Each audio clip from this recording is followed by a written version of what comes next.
Hello everybody! Welcome back to Gran Turismo 4. Last time we took on another American event. And in this time we'll be forgetting everything I said last episode. I want to experiment a little bit with you viewers of mine. So for the next two episodes, I want you to just kind of pay attention to the format. I'm going to be testing out two different ways to do the one make race events that are very common in this game. So for this one, we're gonna just be going through it like it's a normal event. So for this one, we're gonna need specifically a Camaro. And when you look at that, we have a used Camaro, so that means I have to change the oil on it before I actually get started with modifying it. But anyways, these next two episodes will be testing out formats on how to do one make races because in case you don't know, there are more one make race events than the entirety of beginner, advanced, and extreme events, or professional advanced, doesn't really matter. There's more one make races than these three events, which are like the main ones you can't do. Which is crazy to think about that they could make so many, what's it called, events out of just one specific type of car. But other than that, I'm kind of just want to test out because there's more one make race events in the main hall events. I want to see if I could count these more as actual events or just kind of like a little montage that I can go through. So for starters, we're gonna go through the usual before we get started with the races. We're gonna modify this car a little bit, add some performance upgrades, get this thing ready to go. So we got ourselves an oil change, got ourselves a green color we can't get rid of, and we gotta give ourselves a spoiler before we go to the auto shop. Or the performance shop. Actually, what is this? Oh, okay, no. We're not doing that. Alright. So GT Auto, now we're going to the American dealership. Because we're going to put some performance upgrades on this thing before we actually get started. So for starters, let's go to engine first. Yeah, we're not gonna put that much money in this thing. I'm probably just gonna put a racing chip, maybe some nitrous, and maybe not nitrous. Maybe port polish would be good.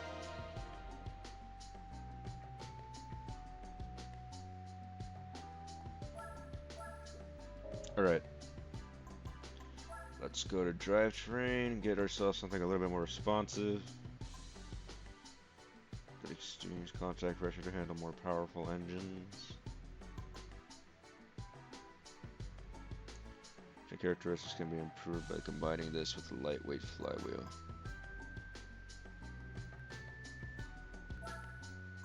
This is probably what I'm going to want to get right here.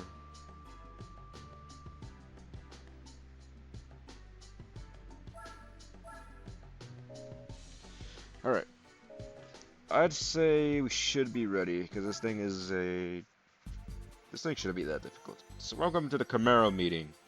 Our first one make race event. As you can see, exclusive to Camaros. And luckily we just happen to have one. So let's see what our races are this time. We got one at Seoul, El Capitan, and Midfield Raceway. So let's get started. So I believe ours is the most new model of Camaro that you can have in this game because I don't think the one that came out in like the late 2000s was out yet. So, or when did the like rebooted Camaro come out? I think it was like 2008, 2010, something like that. Yeah, this race is gonna be that difficult. Got some goofy music to start out first. Anyways, it's been a little bit since I recorded. I've been just worrying about school right now. I haven't really had the time to record all that much, but you know, now that I do have time to record, it's just gonna be cool to actually record for one more time. I'm not say that like it's the final time I'm gonna ever record, no. But it's cool to actually just be back recording. Just being able to sit down and just kind of like tell stories to people that I don't even know if they're gonna be watching or not. So I don't know how to describe it.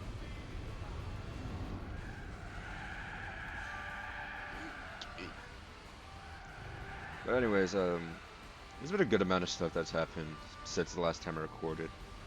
Um, I don't know if I brought it up during those last recordings, but I went to a gaming convention, a Classic Game Fest. Oh shit.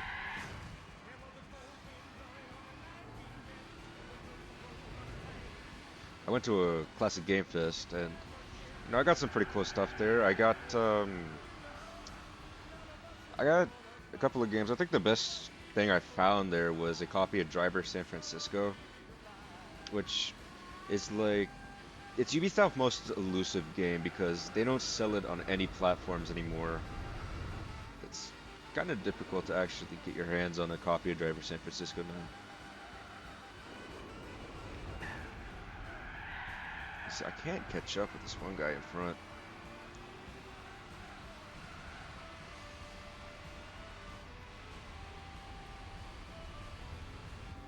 Maybe I can. I still have 3 laps left.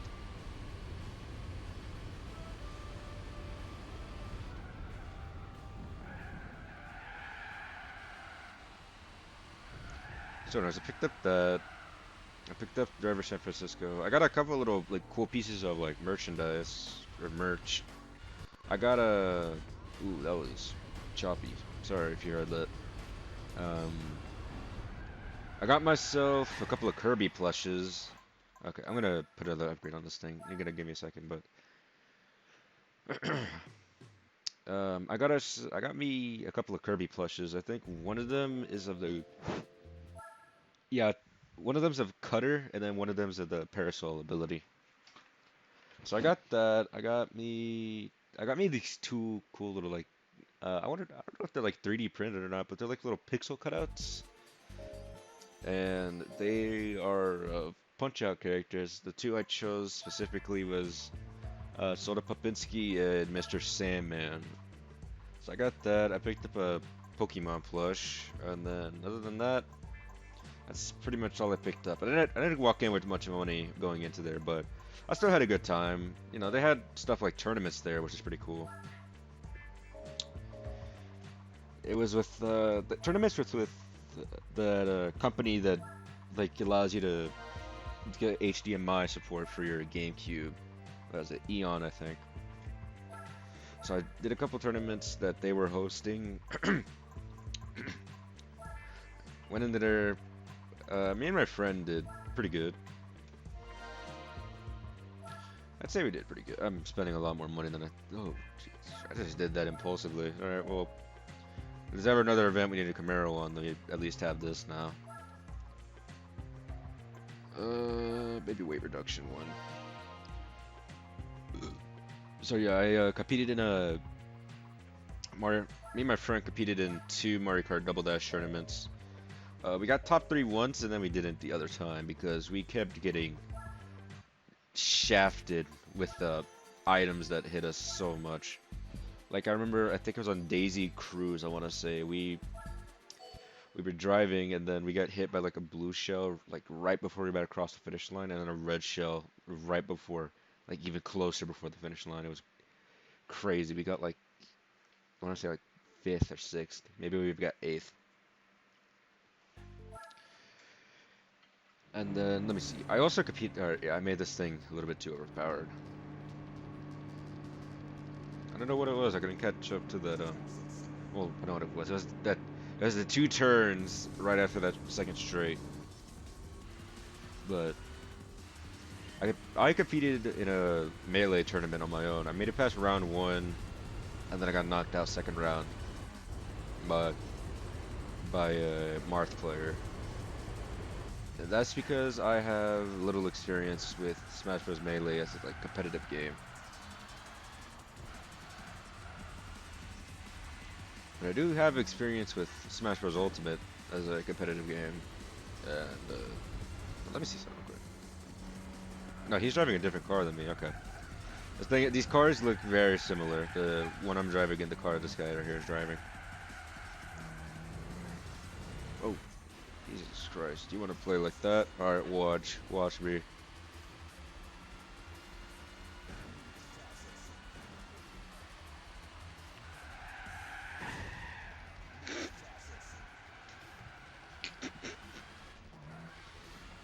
Ugh. Anyways. Yeah, I have experience with Smash Bros. Ultimate as a competitive game because one thing I've been started doing now is I've been entering online tournaments, specifically with a YouTuber I've been watching, Proton John's Smash Bros. League. I've been entering the Proton Smash Pit tournaments. If anyone has even seen those, it come onto my channel. Uh, I'm the Dr. Mario main that always gets knocked out round one. But yeah, I've been competing in Smash Bros. Online tournaments, and I've learned that I still have a lot to learn. Um, as I said, Dr. Mario is my main, so I have a lot of issues with stuff like recovery and getting back on stage without getting chained or comboed or something like that. So I still gotta practice a lot, but I think I could get good with them. I already do pretty good with them. I just need to refine getting back on stage and stuff like that, you know.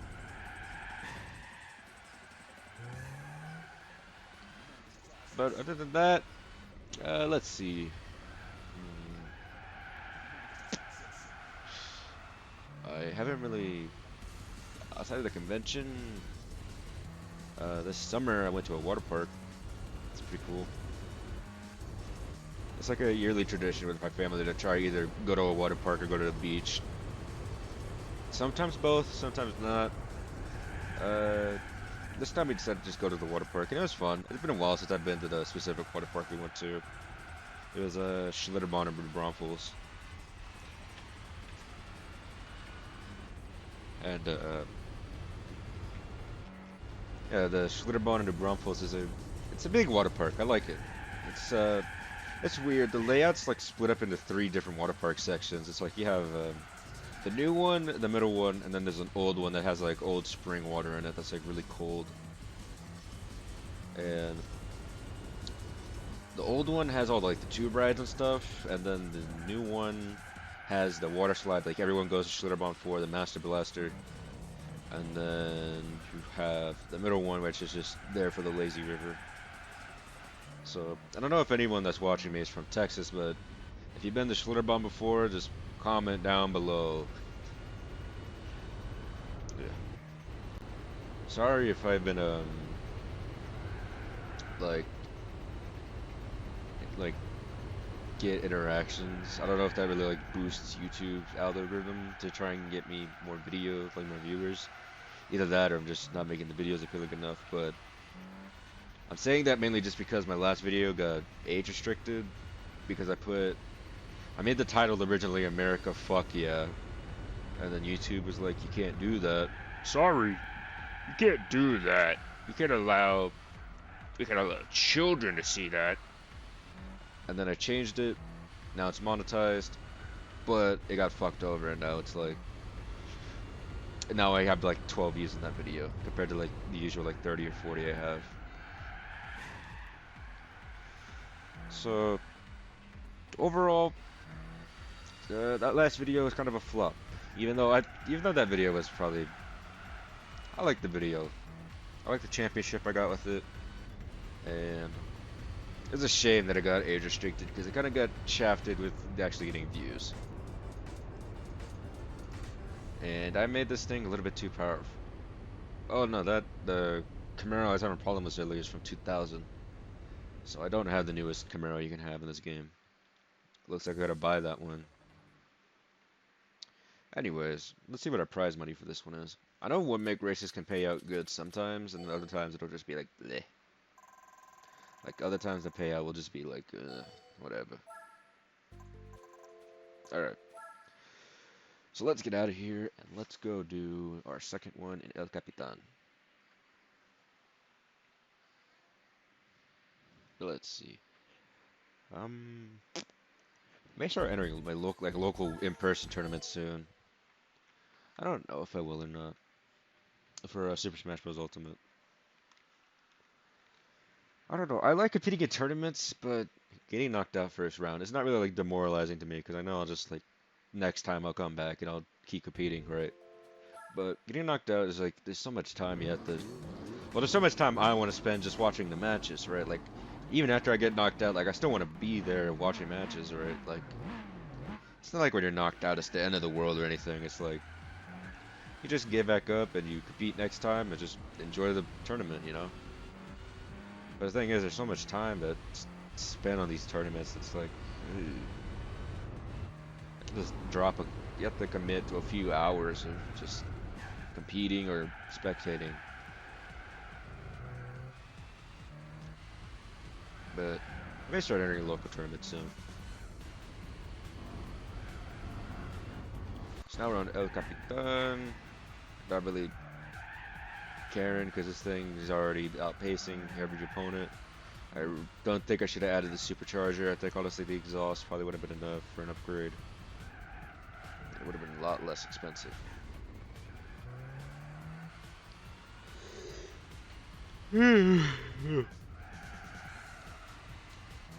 Sorry.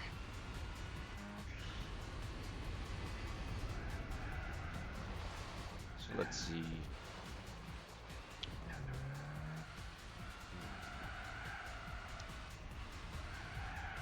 I picked up, right now I have a game coming in. I picked up a Generation 9 Pokemon game off of Facebook Marketplace. And before I even get to where I was going with that, let me tell you guys, it is hell getting a Pokemon game like on Facebook Marketplace.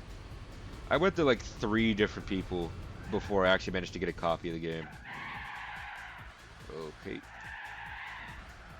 So the first one was this lady, and she was saying, oh, she wanted 35 plus shipping for the game, right?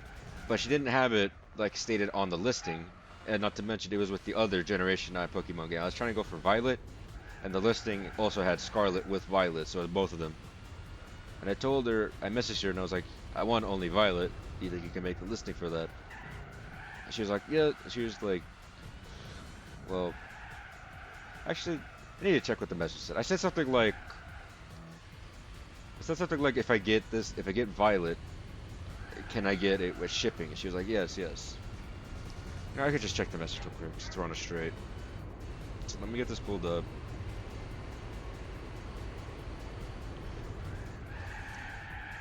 Okay.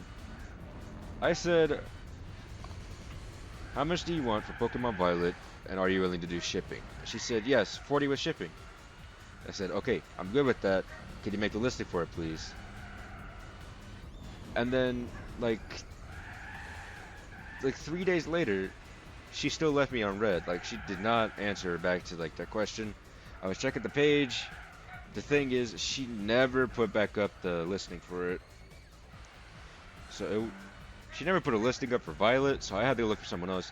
And actually looking for the message, it reminded me of the first time I tried to get Violet. That was actually the second time, apparently. Because the first time, I remember now. The first time I placed an order at like 9 p.m., right? And it was a school night, so I went to bed at like midnight. I usually wake up at 8 because I have a little bit later of a start now. And the guy messaged me at 7 in the morning, why do you have no information on your Facebook page? And that's fair. I don't really have all that much information because I only use Facebook Marketplace, or Facebook for Marketplace, right? So I tried messaging him that, just to come to find out, he blocked me. He canceled the order and then blocked me. I don't understand what I did wrong. He did not even give me a chance to try and even respond to him. At 7 in the morning, I'm not responding to that. I'm sorry. I'm enjoying my extra time to sleep in. I used to wake up at 7 in the morning, first hope, like school in the morning. Okay. Third time. You know what they say, third time's a charm, right? It wasn't this time. I messaged the seller. I'm able to buy the game. Everything's going fine. Just to come to find out, her partner had sold the game earlier that day, and they didn't bother to update the listing. So now, I have to go and look for another copy of the game because she just forgot to update the listing for it. So I go to a fourth seller, I buy the game, And then get this, the shipping information comes in the Friday of the week before Labor Day. So this Monday is Labor Day. So that means I have to wait a little bit extra time. Like, I know it sounds like I'm mad, but it's more like I'm just befuddled at how complicated it is to get a Pokemon game on Marketplace. Like, I don't understand, like, it's just a game. Like, I don't, like, I know, like, the old games are, like, a lot more expensive, but people see that and they're like, oh, Pokemon must be a rare series. I gotta invest in this one and scout people or something like that. But no, it's literally just like I want like a new gen game, right? Like both of the Nintendo Switch generations apparently are not that expensive. They're very common, but it's still just as much of a pain in the ass as trying to get like a DS one, because the sellers treat it exactly the same, even though the game's like 30 bucks. Like I swear to God, they're so like you have to be like a perfect like buyer in order for them to sell it to you. Because either you get blocked at 7 in the morning, the seller accidentally already sold the game, or you just get left on red because he says something wrong. And that's not to mention, I had to go for shipping because um, I'm not gonna exactly like go out on a weekend to Austin or like anywhere else specifically to go pick up a game and then drive back to my hometown. Like I'm not doing that. And not to mention, most of the shipping was in places that were like an hour away from me. Like there was a like pickup in Cypress Springs. There was one in Houston that they wanted to actually, what's it called, go pick up at. And I don't know how I managed to get that option as a marketplace, even though when I saw that one, I was specifically looking for local sellers, right? And local usually owns only about like a few miles in your radius, maybe even like 20, 100 miles in your radius, right? So Houston somehow got in there. And then I don't know if you guys heard my dog barking or not, but give me a second. I'm gonna let her out of the kennel because I think she got into like she got into food earlier and then she peed on the like on the kitchen floor. So now I'm gonna let her up, but she had a little punishment. So I'll be right back real quick.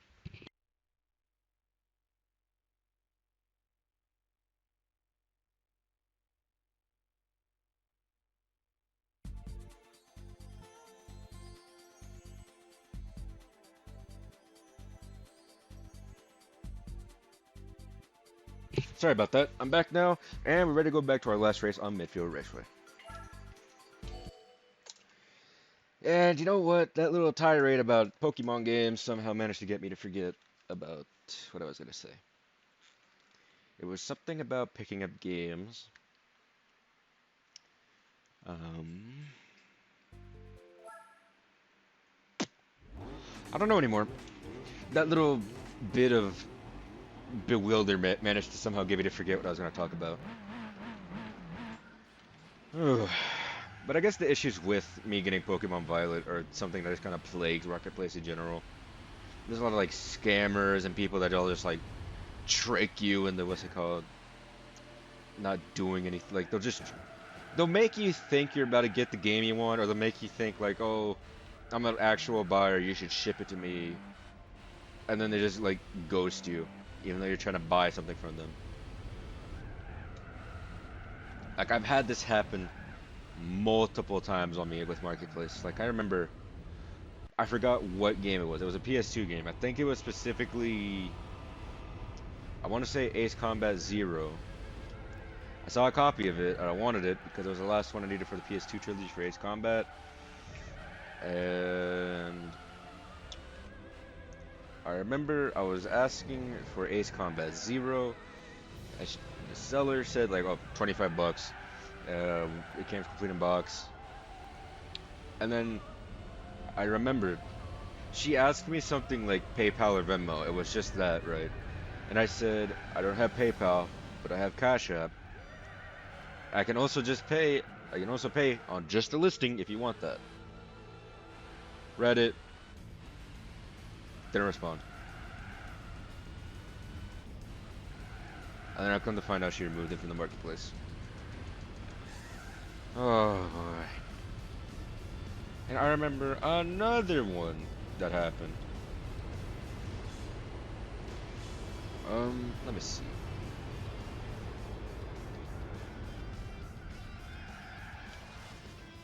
Let me see.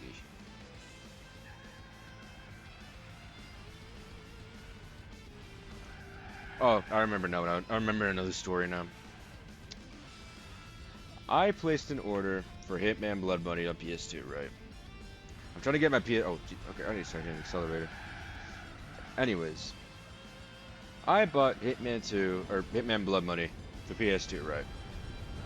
The order's pending for a while, and it ends up being set on pending for so long that Facebook Marketplace auto cancels the order and gives me my money back, right? So that's fair. Messages me after the order is canceled to ask me when I placed the order, even though the listing is back up, and I already had bought another copy of the game on Marketplace. So there's that. And then, let me see.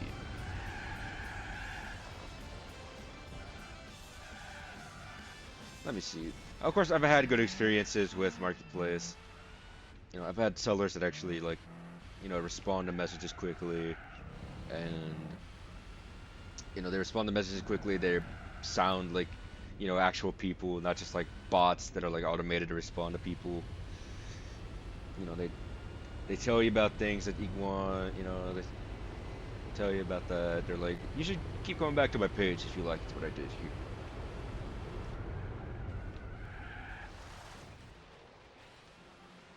Okay. Alright, come on, Camaro.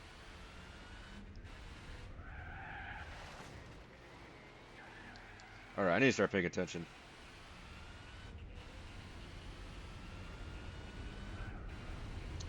But let me see what else happened one time.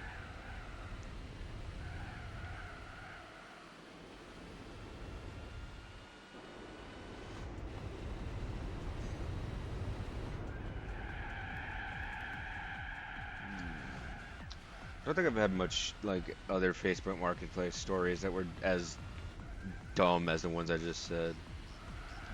Like legitimately, I think I've had more good experiences on Marketplace than bad experiences, which is a good thing, you know. It kind of goes to show that Marketplace isn't really the worst platform to buy used games from. You know, I bought controllers, like power cords, all that. I bought pretty much everything for my PS2 from Marketplace. Sometimes not. Sometimes I know I bought like a huge amount of games for this thing from a game store I went to one time, a shopping hall with a friend of mine. But man, the stories on Marketplace that are just like, ugh, like the stories that are like that are just crazy. But when it's all said and done, I'd still recommend Marketplace for games. You can pick it up from people if you want to, if you want to do that, instead of paying for shipping. And you can kind of just look for other stuff on Marketplace too. There's a lot to find on Marketplace. Okay. So now that we're done with this little tirade, we can finally see what we get for our Camaro meeting event. So, what's our prize car? I wonder what it's gonna be. It's gonna be a Dodge, a Ford, a Nissan, Acura? No, dumbass! It's a Chevrolet Camaro IROC Z concept. Probably the oldest of the modern Camaros we can get. And also, probably the coolest concept car. It's a concept car, and I like the back. I like the tail lights on it. So now we're done with our first one make race event. So now, next time on Gran Turismo 4. Oh, excuse me. Next time on Gran Turismo 4, we're going to be experimenting the second format for these one make race events.